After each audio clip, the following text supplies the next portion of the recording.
So I guess we can start off with the more heavy topic, which is suicide. And what kind of sparked my interest in talking about this was the fact that I watch Degrassi. I'm an avid Degrassi watcher.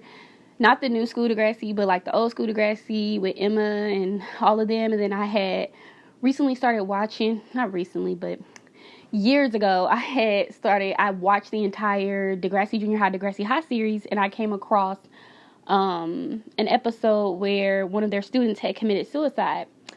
And they revealed it to the class, and the class started having, discussions about their opinions about suicide. And it really just had me thinking, like, just how insensitive I was and I used to be to mental health, to people that just could not cope and felt like the only way out was to take their life. And I think back to when, I was a teenager, not when I was a kid, because suicide wasn't on my mind. I probably didn't really grasp the concept of suicide when I was a kid, but entering into my teen years and being a young adult, and then, watching Degrassi and other TV shows that were basically not exposing that, because, it happens. You can't really expose suicide like people do it, but they're basically shedding light on suicide. And I was like I was very adamant, where I just felt like, people who commit suicide are weak, they're selfish.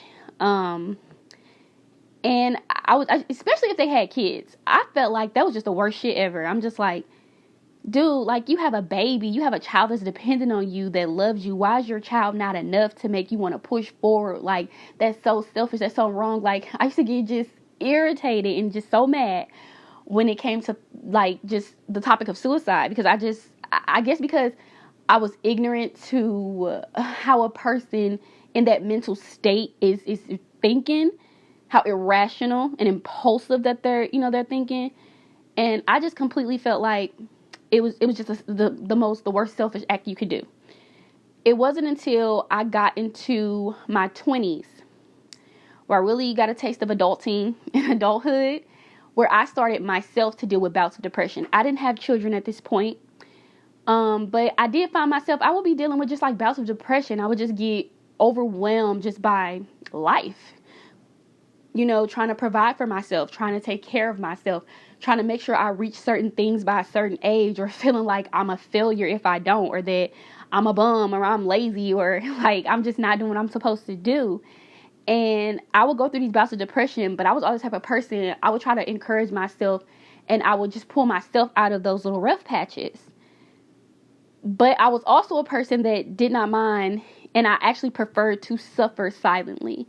If I was dealing with anything or being overwhelmed or not having the most healthy thoughts, I kept it to myself, because I viewed asking for help as a weakness. I viewed vulnerability as a weakness. And of course, as I'm older now, I'm almost 30, it's definitely not. It's okay to ask for help. I'm more comfortable asking for help. I'm definitely more comfortable speaking about what's bothering me, what's hurting me, what's, upsetting me. But back then, I just felt like I don't want to share what I'm going through. I feel like I didn't want to be a burden to anybody, mostly. Like, I feel like people didn't really care about my problems. They didn't care about what I was going through. And when I say that, I mean that for everybody, like my immediate family, whoever I was like close to.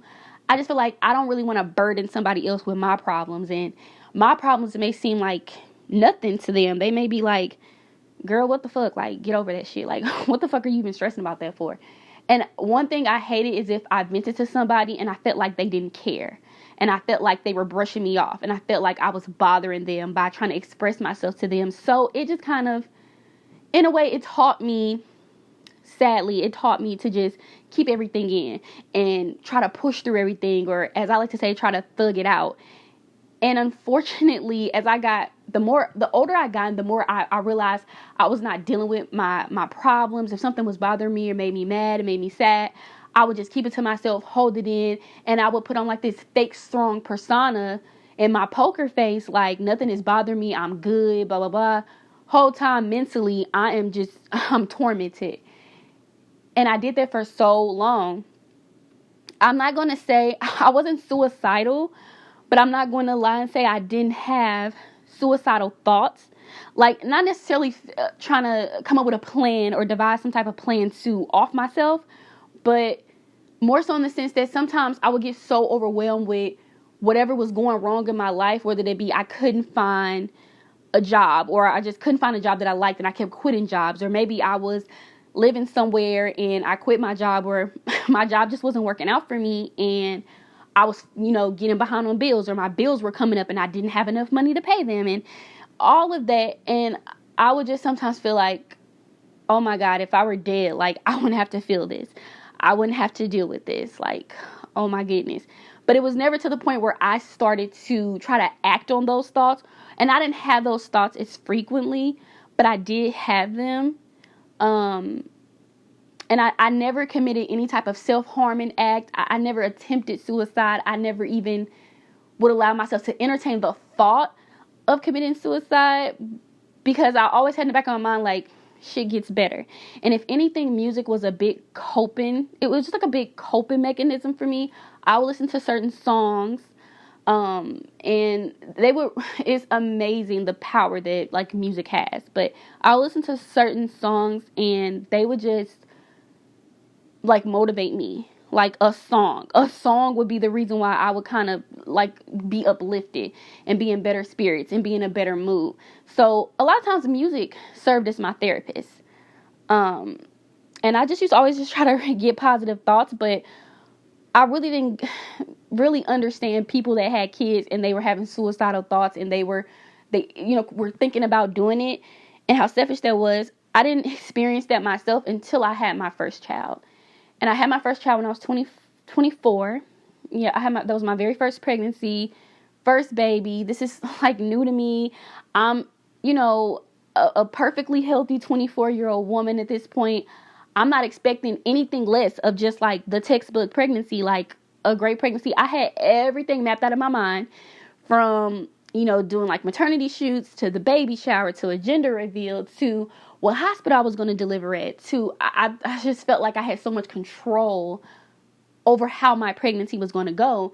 And unfortunately, I ended up having my child when I was, like, barely 6 months. I was, like, 25 weeks along. She was extremely small. I just started having complications once I hit the 20-week mark, and I didn't know why. My child, she wasn't growing properly. Nobody could understand why. I started dealing with hypertension, like gestational hypertension.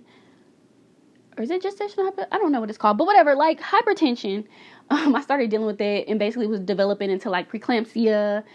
And I ended up being put on hospital bed rest before I had her. I was going to, like, ERs. My original delivering hospital that I really wanted to deliver at, they ended up having to release themselves from my care because I was considered to be high risk and threatening preterm labor. And it was just a mess. And I think it was more so that I was losing control. I felt like I was losing control of the situation, which I was. But to be honest, I was never in control of the situation. But after I had my daughter, she wasn't a pound when she was born. The doctors were constantly telling me and her dad, like, hey, while this baby, we have seen children, as small as her, and they've grown up, and you can't even tell they went through what they went through at birth. With this particular child, she is just extremely small. So even if she does make it out of the NICU, we're not sure what her quality of life will be. She could be severely disabled. They were very, very helpful, and they did everything they could in the hospital. I delivered her. They were amazing. But they were also very realistic with me about what they felt like life could be like for her as she got older. And I remember just, like, I dealt with postpartum depression. It was out of this world. It was extreme. It was very extreme. I had so much guilt because I felt like, I questioned so much. I felt like it was my fault. I'm just like, wow, like, I was healthy. I had no health conditions. I'm perfectly fine. I didn't have, as far as I know, I didn't have any fertility issues. But in the same breath, me and my husband at the time, we were not trying to get pregnant, but we weren't preventing it. So I can't say whether I was struggling to get pregnant. As far as I know, I was a completely healthy 24-year-old woman who was having their first baby. So all of this just like blew me, and I'm just like, okay, what's wrong with me? Why wasn't I able to give her what she needed to grow inside of me? You know, I'm just blaming myself for everything. I'm blaming myself for the fact that she had to come early. I'm blaming myself every time my daughter had to go through something in the NICU, and every time, even to this day, when she goes through something, it sends me back to that mind state of, this is my fault. Like, if I had kept her in longer, maybe I wasn't eating good enough. Maybe I wasn't doing this. Maybe I wasn't doing that. And honestly, I had come to learn after years that there was absolutely nothing I could have done to prevent that from happening. And I just felt like my body failed her. I felt like why did this happen? Like, what did I do? Like, why did this happen? And nobody knew that I was dealing with postpartum depression because, like I said, I prefer to suffer silently like a dumbass. And it was just getting worse and worse. And it got to the point, even after my daughter was discharged from the NICU, it really got to me because then she was having like feeding issues and weight gain issues. And she had all these other issues. And I would watch her suffer, and it just really made me feel like I would blame myself. Like, if I would have kept her in longer, she wouldn't have to deal with this. I'm the reason why she's dealing with this. And I really had to, that became very unhealthy and very toxic for me. And I really had to stop doing that. But I can't help it. Like I said, to this day, if something goes wrong with my daughter, if she has some type of setback, or she has to have some type of procedure done, or she gets another diagnosis, I blame myself in the back of my head because I feel like my body failed her. I didn't do what I was supposed to do as a woman to carry my child and bring them into this world safely and as healthy as possible. But dealing with the postpartum depression, nobody knew because there was nobody in my immediate family or in just my extended family that I knew of who had ever dealt with anything like I was dealing with my daughter. So I didn't really feel like I had a support system in the sense that I had somebody I could relate to. I had somebody I could ask questions to.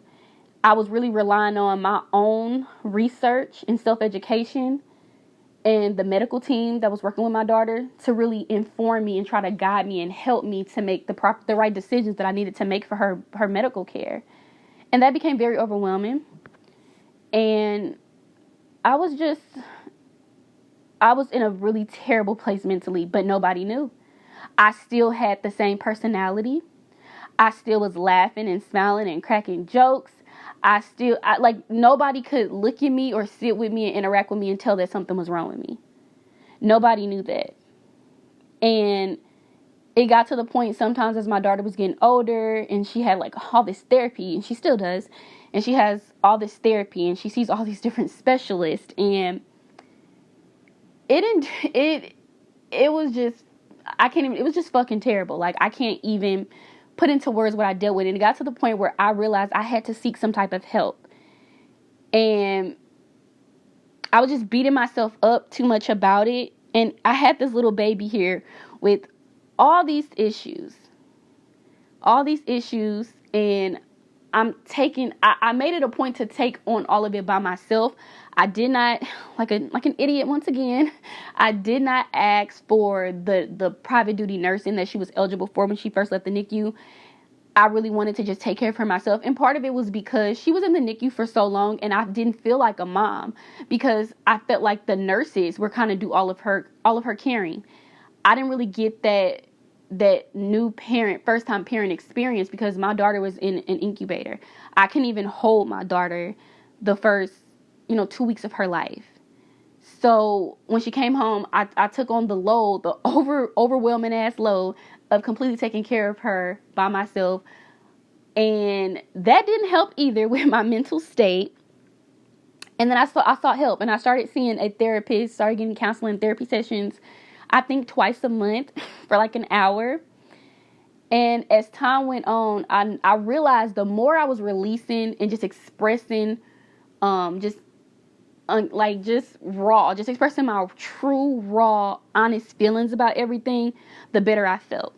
Now, I did have to stay in counseling and therapy for a year. Like, I was in there for two and a half, maybe 3 years, before I finally discontinued it, and I kind of discharged myself from it because I felt like I was in a much healthier place mentally.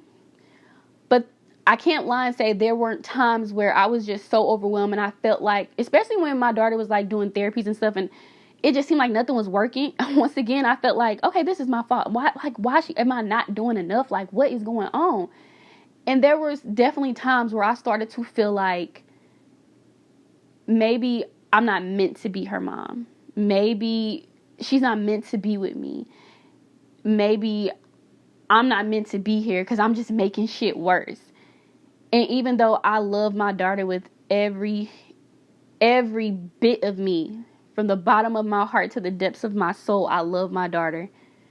And I love taking care of my daughter. I loved being a mom. I felt like I was failing her. And I felt like she would have been better off with somebody else that could provide her with something that I felt like I wasn't giving her. And the whole time I was giving her enough. I was giving her everything. What she had going on was beyond what I was doing for her. And it was just something that was going to have to click on her own.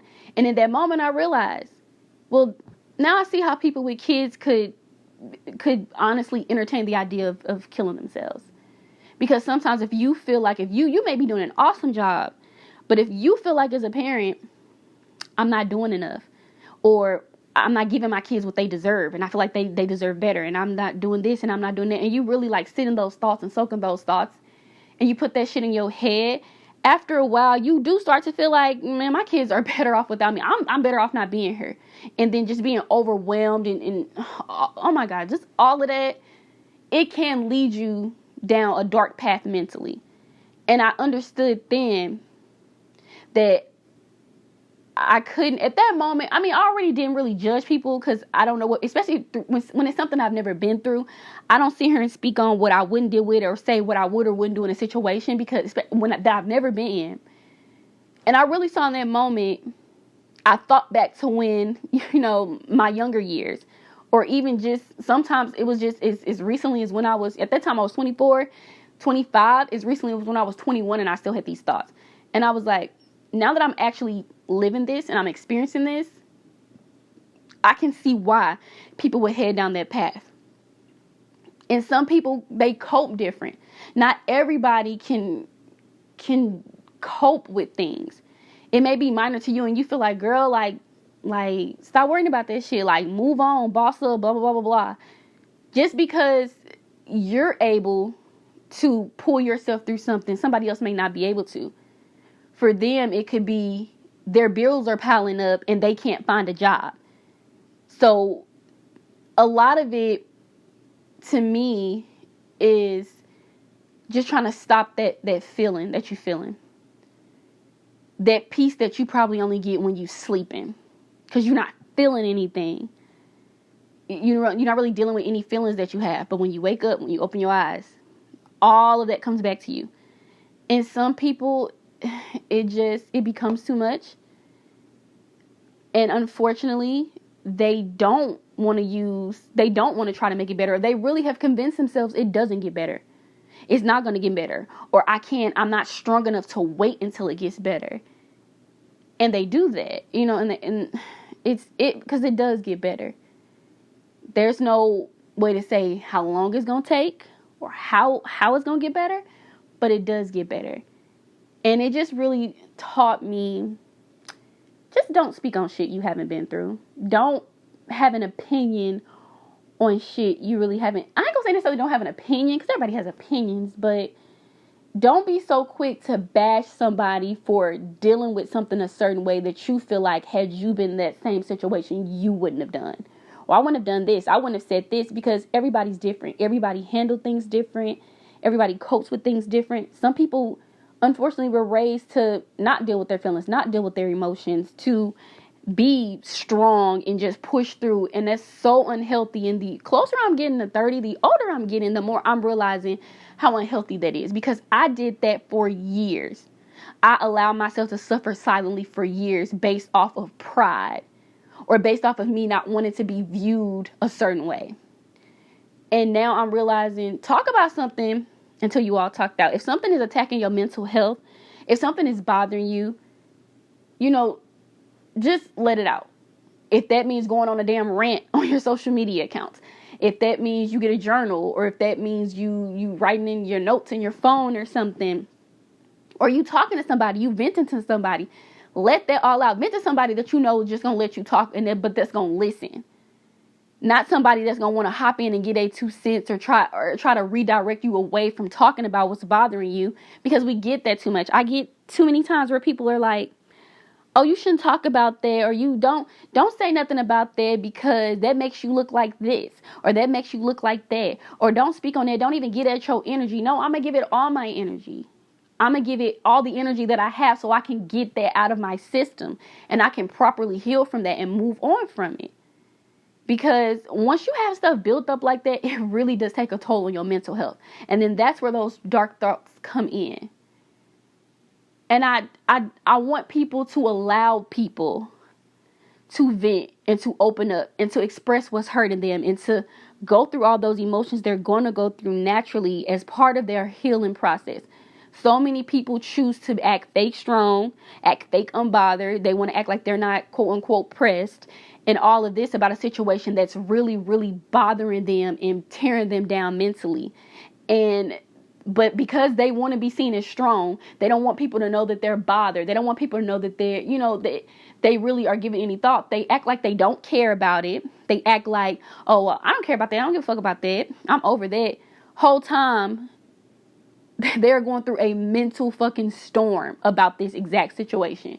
But because they're either being told to not worry about it, or to not talk about it, and don't give it energy, no, give it all the energy.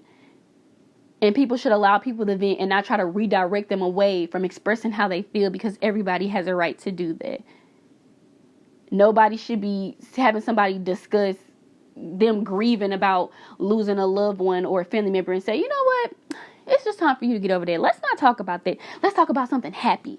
No, let's talk about something sad. Let's talk about something that's bothering me. As the older I'm getting, I don't like that, because I feel like that's what's wrong with society. That's what's wrong with a lot of households.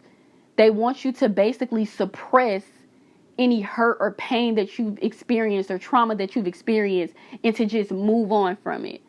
How can you move on from something that you won't openly discuss and talk about and express yourself on? And then people wonder why there's so many people out here with mental health issues. Because a lot of it is probably just built up, suppressed anger or hurt or sadness that person wasn't allowed to express, because they were told they would be looked at as bitter, or they were told they would be looked at as, oh, you're gonna look like a fool. You argue, you see two fools argue with somebody, and then they don't know who the fool is. But who gives a fuck about all of that? Like, speak your piece and let it be. But I guess that was really all I had to say about suicide. I mean, there's so much more that can be said, but that's just my own personal experience with me judging something and having an opinion about something that I never experienced. And then when I finally did experience it, in a way it humbled me, and it taught me to not speak on shit I haven't been through.